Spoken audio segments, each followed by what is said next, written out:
देखो मैं तुम्हारे जैसा पढ़ा लिखा तो नहीं, लेकिन बीवी तुम्हारे जैसी लानी है, जैसी भाभी आगे जो घर को भी संभाल के चले और छोटे बड़े की इज्जत करे। छोटे तेरी गलती ना आगे, ब्याह के बाद सब बदल जावे। शादी से पहले छोटे सब यही कहते हैं मैं अपनी बहू को ऐसे रखूंगा और ऐसे रखूंगा। छोटे ठीक है, मैं ऑफिस चलता हूँ, अपना ख्याल रखना।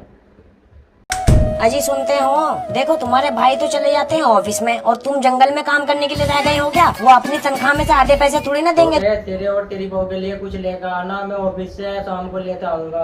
हाँ भैया, कुछ भी ना लेके आना। उससे तुम्हारी ऐसी हालत बिल्कुल भी नहीं देखी जाती। अरे भैया जी। हाँ छोटे बता। देखो भैया जी, जो मेरे हिस्से की जमीन है कि मैं उसी में ही काम कर सकूं, मेरे बस का नहीं है जंगल में मरना। या तो तुम अपने हिस्से की जमीन किसी मजदूर को दे दो। हाँ छोटे, मुझे पता है ये तू ना तेरा बहू की जबान बोल ली। बहू भी तो सही बोल ली, तुम अपने हिस्से की कमाई मुझे थोड़ा ही दे दोगे, अपनी ही जमीन को बटाई पे बुवा लो। छोटे मेरी बात याद रखिए, घर में कोई किस्सा या कुछ बात हो रही हो तो इन औरतों को दूर रखनी चाहिए। इन औरतों को तो सिर्फ झाड़ू पोछा रोटी अंडी तक यहीं तक ही सीमित रखनी चाहिए।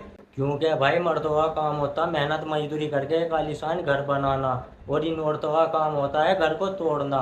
लेकिन ये 100 में से 10% बीवी घर को जोड़ के चलेगी, और ये 90% बीवी घर को तोड़ के चलेगी। ये बीवी ना बीवी, ये बिल्डोजर है।